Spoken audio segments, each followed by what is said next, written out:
स्वागत करते हैं दर्शकों आप सभी का इस विशेष कार्यक्रम में मानव कल्याण में आर्य समाज का योगदान contribution of Arya Samaj to humanity. पिछली कड़ी में हमने बात की किस तरह से हिंदी भाषा का प्रसार और प्रचार हुआ और आर्य सभा द्वारा किस तरह से इस भाषा को और आगे बढ़ाया गया।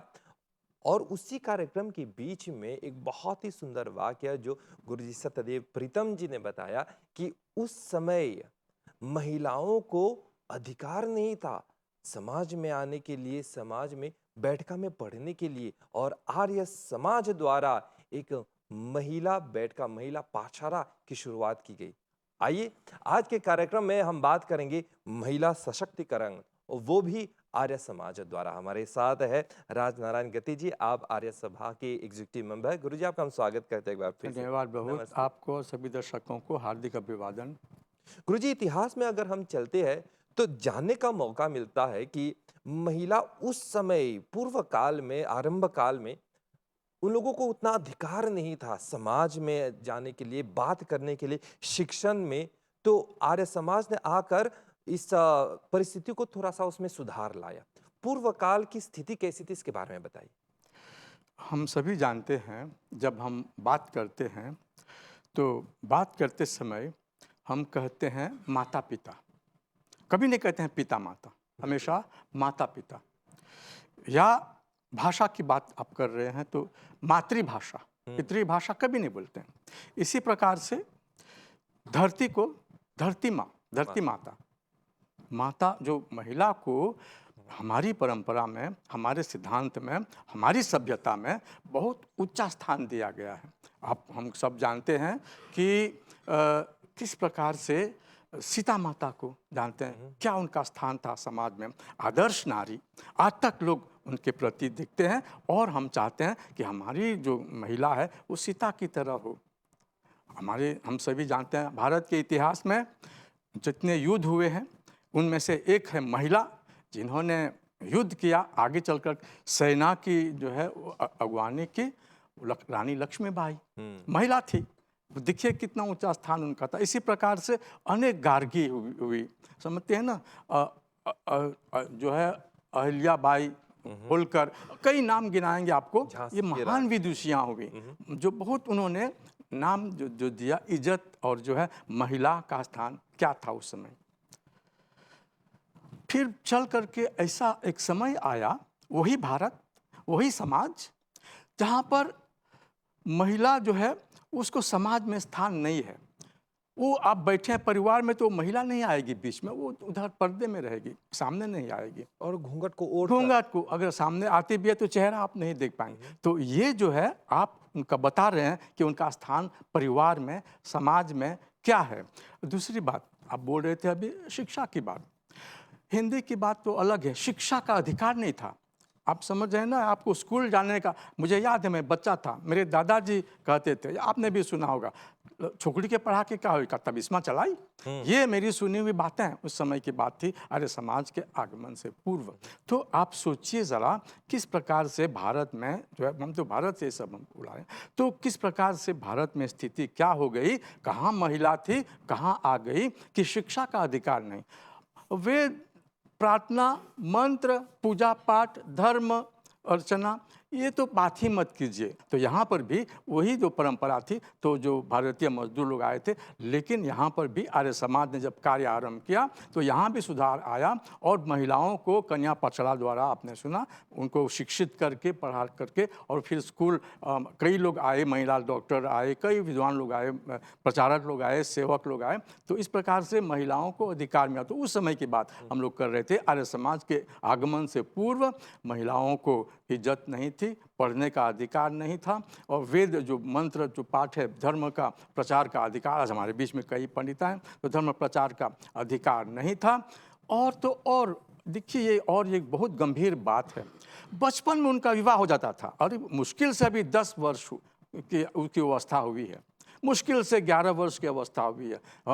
हमारी दादी ने कहा था हमसे 8 वर्ष में उनका विवाह हो गया था। आप सोचिए, मॉरिशस की बात में। मुझे याद है मेरी भी दादी ने कहा था एक बार कि बचपन में उनका विवाह हो गया था, आप बाल सोचिए, विवाह। तो आप सोचिए, तो इस प्रकार से ये जो है उनकी स्थिति, अब क्या उनमें विकास होगा, क्या सशक्तिकरण की बात करेंगे, क्या शिक्षा की बात करेंगे। इसके बाद भारत की बात हम लोग फिर से कर रहे हैं। अगर मुश्किल से ये जो दुर्भाग्य से किसी के पति का देहावसान हो गया, मृत्यु हो गई, उसका देहांत हो गया, तो उसको फिर पुनः विवाह करने का अधिकार नहीं था।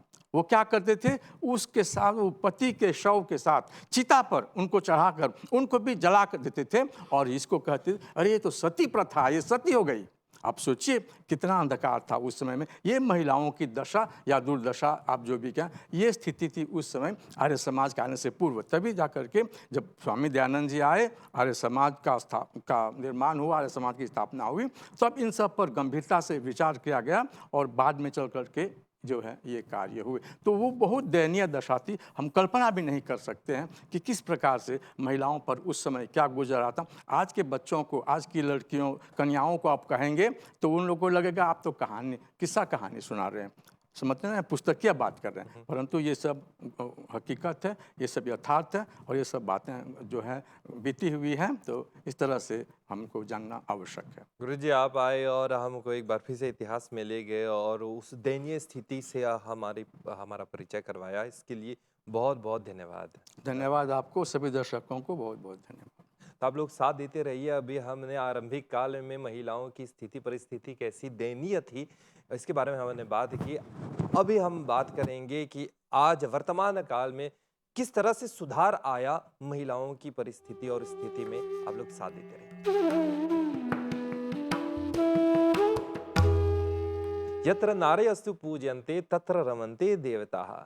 ये मनुस्मृति का कथन है कि जहां पे महिलाओं को सम्मान दिया जाता है, उनको हम पूजते हैं, वहां पे देवता वास करते हैं। और इसी तरह से सुधार आता रहा और महिलाओं की जो स्थिति है वो उसमें सुधार आने लगा आर्य समाज द्वारा और उनके नियमों द्वारा। हमारे साथ है विजेता बागी जी, विजेता बागी जवाहिर। आप आर्य सभा के एग्जीक्यूटिव मेंबर हैं, तो आपका हम स्वागत करते हैं। बहुत धन्यवाद। अभी गुरुजी के साथ हमारी बातचीत हो रही थी, उन्होंने कहा कि आरंभिक काल में किस तरह से भारत में भी और कहीं हद तक मॉरिशस में भी महिलाओं की स्थिति कितनी दयनीय थी, जी, सुधार आने लगा। आज वर्तमान काल में किस तरह से सुधार आया और स्थिति कैसी? हाँ, रितेश जी, वर्तमान काल में महर्षि दयानंद की देन है कि उन्होंने स्त्रियों को पढ़ने का अधिकार दिया।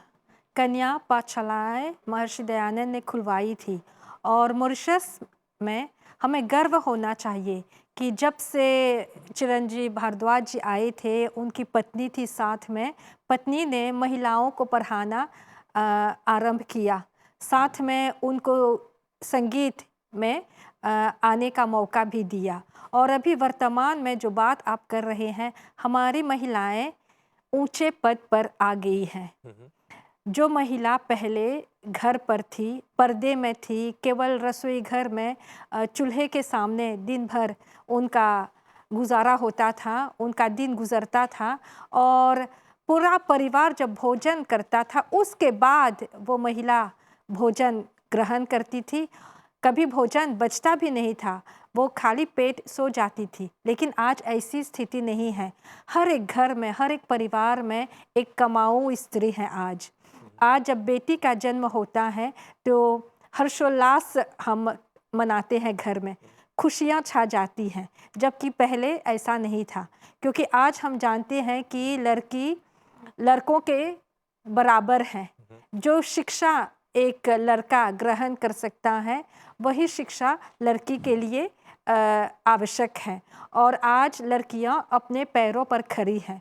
मेरे घर में 3 बेटियां हैं, तीनों पढ़ी ही लिखी हैं और अच्छे ओहदे पर हैं। तो ये सब महर्षि दयानंद की देन है। और पहले हम बोलते थे कि काम करना मना है, लेकिन आज स्त्री हर एक क्षेत्र में है। गाड़ी चलाना छोड़िए, हमारी महिलाएं विमान चला रही हैं, विमान चालिका हैं, वैज्ञानिक हैं, साइंटिस्ट बन गई हैं।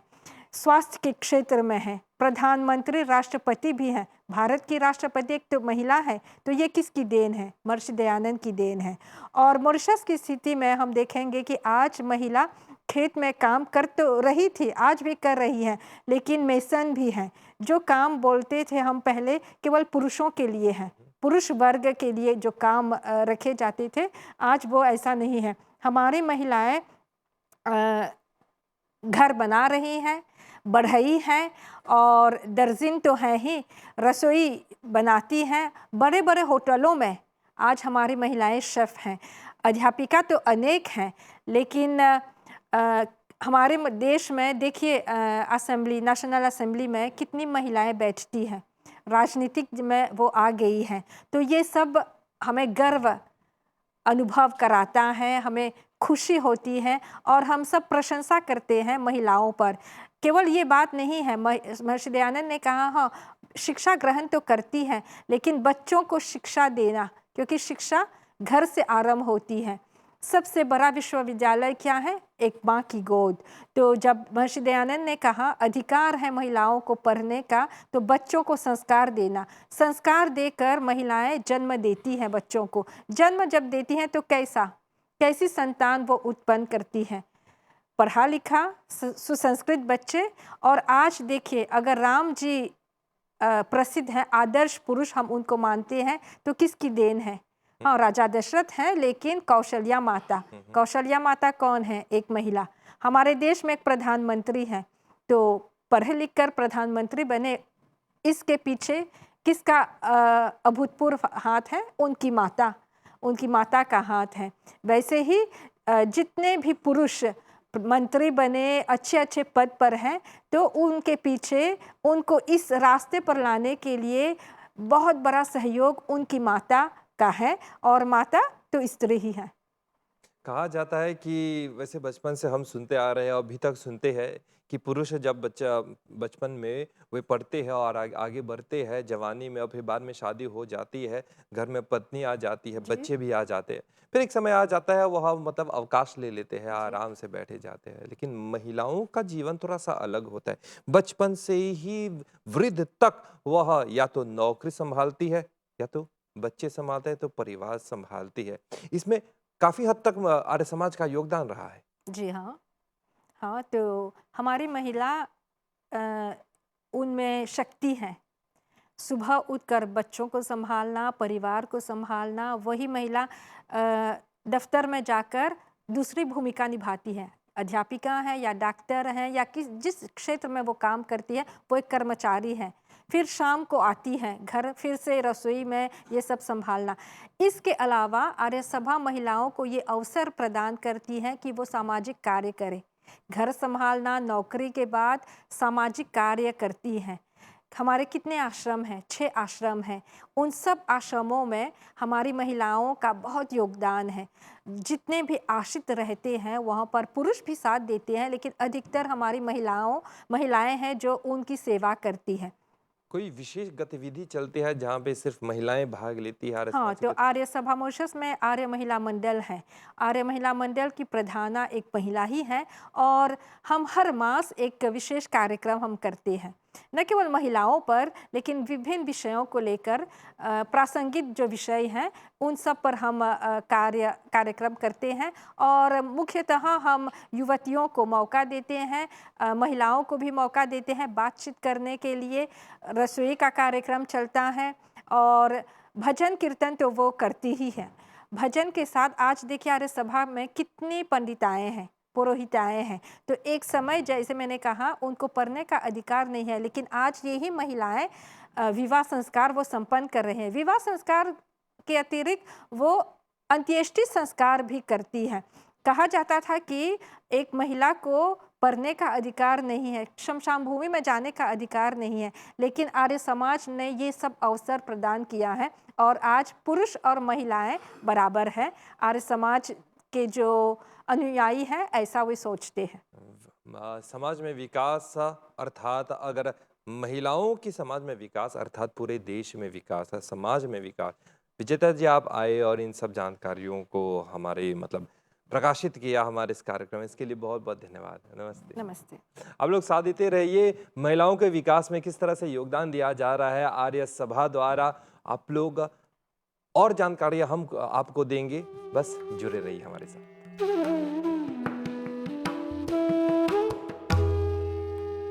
आर्य समाज द्वारा धर्म के क्षेत्र में और धर्म के क्षेत्र के अलावा और बहुत सारे क्षेत्र है जहाँ पे महिलाओं को भी वे लोग प्रोत्साहित कर रहे हैं कि आए समाज में अपना योगदान दें, समाज के उत्थान के लिए साथ मिलकर काम करें। सम गच्छत्वम सम वदत्वम। अभी हमारे साथ है यालिनी यलप्पा जी, आप आर्य सभा के एग्जीक्यूटिव मेंबर, आपका हम स्वागत करते हैं। नमस्ते। बहुत ही अच्छा लगा, आज का विषय बहुत ही खास है, बहुत ही इंटरेस्टिंग है जैसे कहते हैं, क्योंकि आज हम बात कर रहे हैं विमेन एम्पावरमेंट, नारी सशक्तिकरण के बारे में। तो आर्य समाज द्वारा किस तरह से डिफरेंट सेक्टर्स में, अन्य गतिविधियों में महिलाओं को प्रोत्साहित किया जा रहा है, थोड़ा सा इसके बारे में बताइए। अच्छा, महिलाओं को जैसे आप जानते हैं, जब से स्वामी दयानंद ने दरवाज़ा खोला महिलाओं के लिए, तो महिलाएं आगे बढ़ती आ रही हैं, आती हैं। तो आर्य सभा के सभी जो सब कमिटीज़ हैं, उसमें एक ख़ास कमिटी है जो मॉरिशस महिला मंडल कहलाती है। तो ये मंडल जो है एक्टिव हमेशा रहती है, और ऐसा है कि जोर डालते हैं फिज़िकल यानी कि स्वस्थ, स्पिरिचुअल और सोशल एस्पेक्ट्स में। तो फिज़िकल स्वस्थ क्यों? स्वस्थ इसलिए कि स्वस्थ महिला एक स्वस्थ परिवार बनाती है, और धार्मिक की इतनी ज़रूरत है कि कहीं भी रहे, कहाँ भी रहे, बच्चे के लिए या तो परिवार के लिए धार्मिक बहुत ज़रूरी है। और सोशल तो होना ही चाहिए। सोशल में जो भी काम अच्छाई या बुराई होती है, तो महिला सुधारने में महिला की योगदान होती है। और ऐसे हैं हमारी एक्टिविटीज़ जो हैं, हम कक्षा चलाते हैं। कक्षा धार्मिक और सोशल और स्वास्थ्य के लिए भी, स्वास्थ्य को महत्व देते हैं, तो योगा क्लासेस चलाते हैं। और धार्मिक जो है, यज्ञ हवन की कक्षा होती है। और ऐसे हैं कि हम जो भी करना चाहते हैं, हमेशा आने वाले पीढ़ी के बारे में सोच के करते हैं। तो आने वाली पीढ़ी को तैयार करते हैं। और हमारे ऐसा है, हमारे विचार कि हम ज़्यादा से ज़्यादा और महिलाओं को अपने ये महिला मंडल में लाएं, ताकि हम मिलकर काम करें। और ऐसा है कि हम जो भी काम करेंगे, हम स्वामी दयानंद वेद के अनुसार करेंगे। तो वेद के अनुसार एक नारी को, महिला को वेद के अनुसार ही जीवन बिताना है। और जब वेद के अनुसार जीवन बिताते हैं, तो बच्चों के लिए भी अच्छा होता है। जब हम कहते हैं बच्चों के लिए भी, तो यानी कि समाज के लिए भी ठीक रहता है। तो हम इतने सारे एक्टिविटीज़ करते हैं कि हर महीने एक एक्टिविटी, हमेशा एक डिस्ट्रिक्ट में हम करते हैं। क्यों करते हैं? ताकि हम महिलाओं को प्रोत्साहित करें कि वे आए और अपना कर्तव्य निभाए, क्योंकि स्वामी दयानंद ने हमसे यही उम्मीद रखा था कि हम न बैठे घर में सिर्फ घर का कार्य करें और आगे भी कार्य सोशली हम अपना योगदान दें। तो मैं ये कहूँगी कि नारी एजुकेटेड होना चाहिए। एजुकेटेड नारी जब वो खुद एजुकेटेड हैं तो बच्चों को भी ये एजुकेशन की ओर ला सकती है, और जब बच्चों को लाती है एजुकेशन की ओर तो ये हमारे लिए, हमारे भविष्य के लिए, ये संसार में पूरा संसार में नारी ऐसे हो तो भविष्य भी ठीक रहेगा, उज्जवल रहेगा। तो स्वस्थ नारी, क्यों मैं कहती हूँ स्वस्थ पर जोर डालते हैं? क्योंकि स्वस्थ नारी स्वस्थ परिवार बनाती है। और ये भी है धार्मिक होना चाहिए, तभी जाके बच्चों में ये संस्कार भरेगी तो समाज के लिए और भी ठीक होगा। और ये भी है कि हम बच्चों के लिए सोचते हैं तो ये भी सोचते हैं कि हम अपने खुद महिलाओं के लिए क्या करेंगे। तो हमारे एक्टिविटीज़ ये हैं कि हम वर्कशॉप करते हैं और सेमिनार होता है, और इसमें हम महिलाएं को लाते हैं, और ये हमारे जो भी हैं त्योहार हम मनाते हैं। क्यों मनाते हैं? ये बच्चों को पता होना चाहिए। और ये त्योहार मनाते हैं, और बेटी जो है, उन लोगों का क्या रोल है, तो हमको ये भी सिखाना है। तो यालिनी जी, आप आए हैं और महिलाओं की गतिविधियों के बारे में आपने बात की, किस तरह से महिलाएं जो है आगे बढ़ रही है और समाज में अपना योगदान, देश की प्रगति में अपना योगदान दे रहे हैं। वो भी आर्य सभा द्वारा महिलाओं को किस तरह से प्रोत्साहन दिया जा रहा है। यालिनी जी, इसके लिए बहुत बहुत धन्यवाद। नमस्ते। नमस्ते, बहुत धन्यवाद। मैं ये बात बता दूं कि हमारे जो चेयरपर्सन हैं महिला मंडल, मॉरिशस महिला मंडल की, वो है डॉक्टर शांति महावीर। उनका बड़ा ये योगदान रहते हैं। बहुत बहुत बढ़िया, बहुत धन्यवाद। तो आप लोग साथ देते रहिए। मानव कल्याण में आर्य समाज का योगदान की जो कड़ी है वो चलती जाएगी, और अगली कड़ी में एक और विषय के साथ ज़रूर आपको हम प्रोत्साहित करेंगे, आपको ज्ञान हम देंगे। आप लोग साथ देते रहिए। हमारी ओर से नमस्ते।